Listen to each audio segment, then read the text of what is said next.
Hello, my name is Brianna, and in this video, I'm going to talk to you about who I am as a communicator through my hobbies, my upbringing, work, and life experiences that have shaped me in how I communicate with others. A big part of my identity comes from my daily life and the things that I care about. I care a lot about people, animals, kids, um, and I've been that way since I was a little girl. Um, the biggest part of my life um, that I spend a lot of time with is my dog Stitch. In his first year, he was actually going through a lot of different health issues, so that was the part of my like hardest time that I dealt with in my life.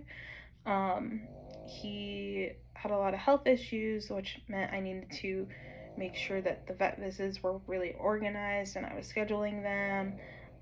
But I was going through a lot of worry, emotional stress that I could not control. I did not know how to get through it. But through that process, I learned a lot of like calmness and how to be just a little bit more relaxed. So I try to now speak with calmness, reassurance, and empathy, even when situations are stressful and when I'm dealing with high stress, to kind of just remind myself to take a break. And then when I'm ready to kind of talk a little bit more about it as well. Um, I spend a lot of time with neighbors who have become close friends to me. And I learned that everyday conversations really do help people stay connected with one another. And it also kind of gave me the reminding um, what the importance of community is. Um, and then I work as a special education para. I also am a caregiver and I dog sit and I babysit as well. So, all of these jobs that I have are making sure that I'm not only supporting my students, the children, caregivers, parents, really all of that.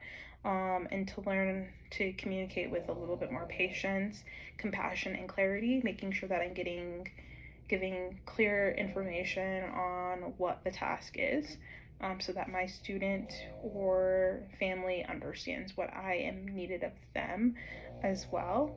Um, the reference groups that I tend to relate to most um, are, and the type of communicator that I want to be, really are people who work in caregiving, education, and service roles. I really just want to make sure that I am grounded, a little more dependable and empathetic. I feel like I am a pretty dependable person when families are needing a date night or I'm needing to go work on the other side of the school when my student is not at school. So learning to just be a little bit more patient with that and just kind of letting go in the way. But all of this has really helped with the amount of deaths that I've gone through in my life. I've dealt with a lot of um, breakthrough.